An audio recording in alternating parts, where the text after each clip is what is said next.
The Caribbean is never silent. Beneath its shimmering surface, invisible lines divide nations, ambitions, and loyalties. For decades, these waters carried trade war and whispers of empires long gone. But in the summer of 2026, the Caribbean became the stage for something no one foresaw: a confrontation not between enemies, but between allies. A storm was forming, not in the sky, but in the fragile balance between power and trust. It began as a humanitarian mission. The Chinese naval hospital ship Peace Ark II departed from Qingdao under the flag of the People's Liberation Army Navy's Harmony 2026 deployment, a mission publicly framed as medical diplomacy.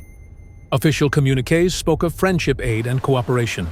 Its route traced the Pacific through the Panama Canal and into the Caribbean Sea, visiting ports in Jamaica, Barbados, and Trinidad.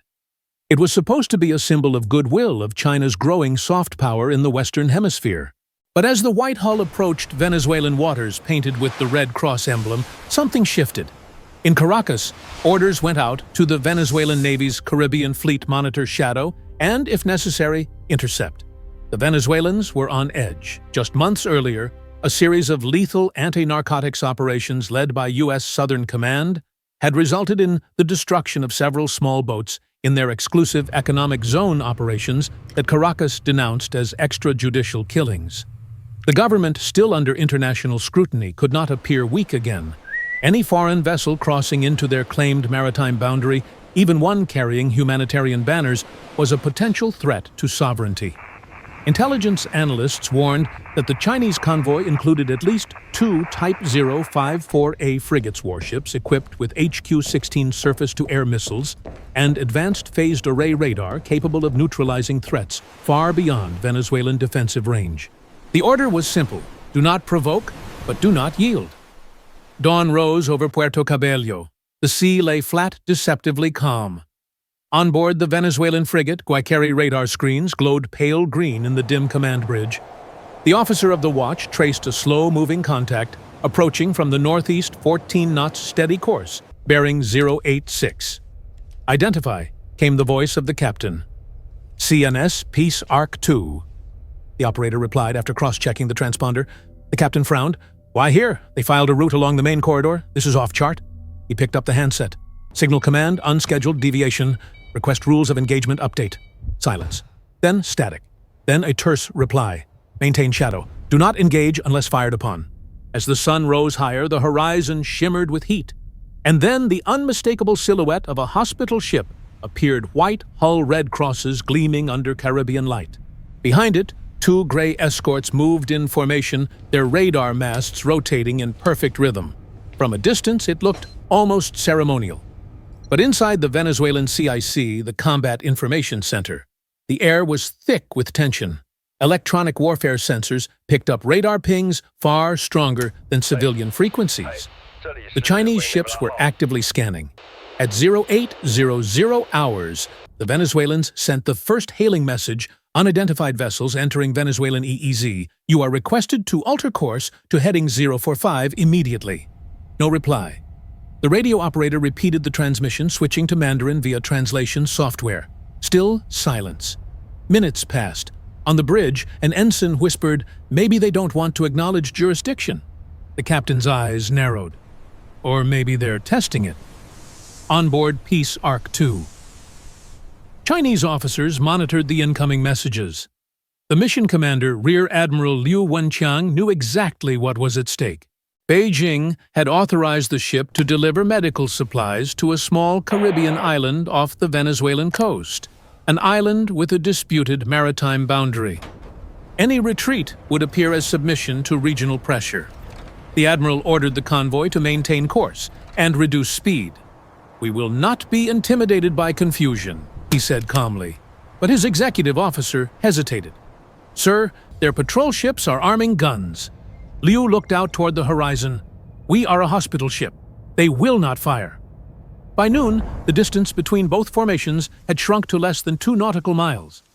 The Venezuelan frigate Mariscal Sucre flanked from the west, crossing the bow of the Chinese escort Yulin.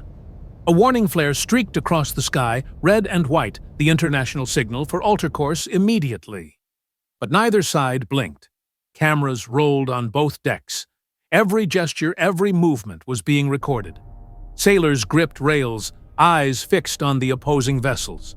The sea breeze carried the tension like static. Then, without warning, a wave struck. The Guayquerí rolled slightly starboard, its hull brushing against the Yulin's wake. A shriek of metal echoed across the water. In seconds, klaxons blared collision alarms. Both captains shouted orders. Engines reversed. The ship's hulls scraped again, tearing off paint and plating.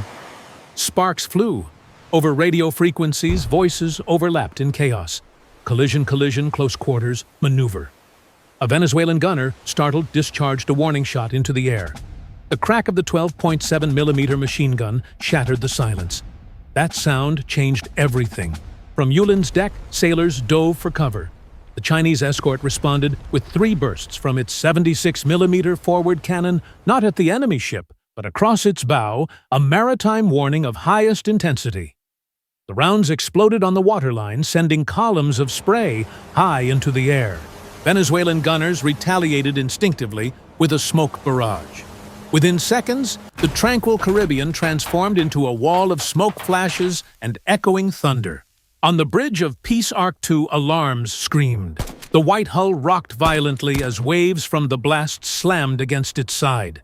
In the chaos, a shard of shrapnel struck the ship's forward deck, igniting a small fire near the helipad. Sailors scrambled with extinguishers, yelling over each other. Fire on deck, medical bay intact, contained perimeter.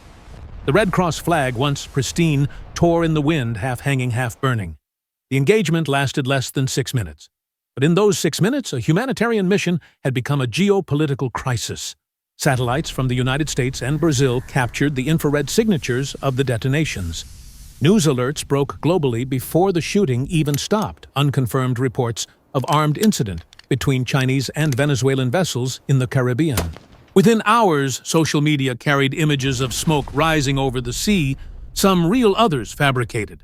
The narrative fragmented before the truth could surface. When the firing ceased, an eerie calm returned. The sea hissed as smoke dispersed across the horizon. Both fleets drifted apart, engines idling. Onboard Guayquerí damage control teams patched ruptured hull plates. One sailor, trembling, whispered to another, "Did we just fight the Chinese?" His comrade didn't answer. He just stared at the drifting hospital ship, its decks scarred black. Across the water, medics aboard Peace Arc II worked frantically. A young naval doctor, Lieutenant Zhang Rui, was missing. Moments later, they found him floating near the aft deck, unconscious, his white uniform stained crimson. Despite desperate resuscitation, he was pronounced dead 30 minutes later. Officially, he became the first casualty of what Chinese media would later call the Caribbean misfire. In Beijing, state outlets blamed reckless maneuvering by Venezuelan ships. In Caracas, the narrative was reversed, an unauthorized military incursion disguised as humanitarian aid. The world watched, confused, alarmed, and silently wondering, how could allies come to this? As night fell, the remaining ships anchored at a cautious distance. The horizon burned orange with residual fires. The sound of waves mingled with faint radio chatter, half in Mandarin, half in Spanish. Somewhere in the darkness, a U.S. Navy reconnaissance drone orbited silently, streaming footage to analysts thousands of miles away. The Pentagon issued a restrained statement calling for restraint and transparency.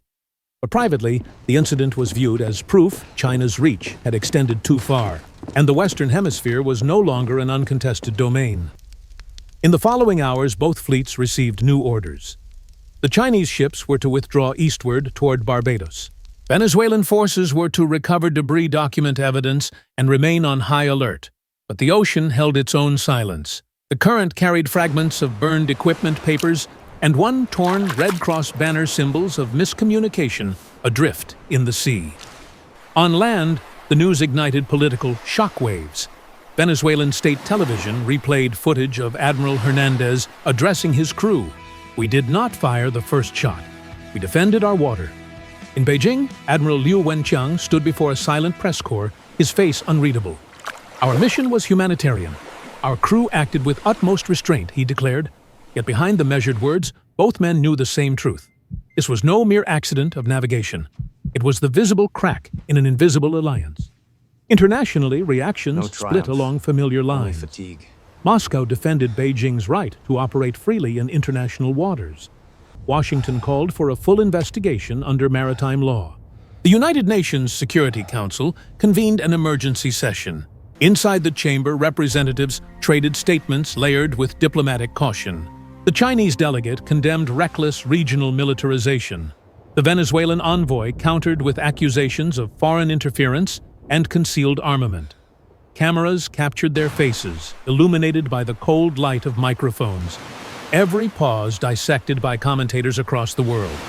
And yet, beneath the politics, the real story was simpler: two crews staring at each other through gun sights, both convinced they were right. Weeks later, investigators arrived at Puerto Cabello to inspect the damaged frigate. The impact marks told a tale of close-quarters maneuver gone wrong. Paint scrapes, bent metal, a dent near the stern. No evidence of deliberate ramming, but clear signs of panic. Satellite data confirmed that radar and transponder frequencies had overlapped due to a software glitch, creating what analysts called phantom echoes. The two ships had believed they were further apart than they really were. It was a digital ghost that nearly sparked a real war. Still, questions lingered. Why did the Chinese convoy deviate from its approved route? Why did Venezuelan gunners load live ammunition during a supposed monitoring operation? Neither side provided answers. In confidential reports leaked later, it emerged that both fleets were under simultaneous electronic interference, possibly from a third-party surveillance platform. The source was never identified. Some speculated a test by an external power. Others dismissed it as coincidence. But in military terms, coincidence is rarely innocent. Back in Beijing, the funeral of Lieutenant Zhang was broadcast nationally. His coffin, draped in the Chinese flag, was lowered as a brass band played a somber march. The announcer called him a hero of humanitarian duty. In Caracas, the government decorated its damaged ships and hailed the crews for defending sovereignty. Yet, neither ceremony erased the unease. In the ports and bases along the Caribbean, sailors whispered about the day they faced a friend across the barrel of a gun. From an analytical standpoint, the incident marked a turning point in regional maritime relations. For decades, Venezuela and China had shared deep economic and military cooperation, joint oil projects, arms purchases, and training programs. The Harmony 2026 mission was meant to symbolize that alliance. Instead, it exposed the limits of mutual trust when national pride collides with uncertainty at sea. In the age of overlapping radars, multilingual crews, and political ambiguity, a single spark can ignite chaos. The lessons ran deep. Modern naval engagements are not always fought through intent. Sometimes they begin through noise, electronic, diplomatic, or human. A radar ghost, a mistranslated warning, a delayed radio reply, each can become the first domino. Analysts studying the Caribbean clash concluded that communication, not weaponry, determined the escalation curve. Both navies possessed restraint. Both lacked understanding. In the months that followed, both nations launched parallel investigations, each blaming technical malfunction. But quietly, back-channel diplomacy resumed.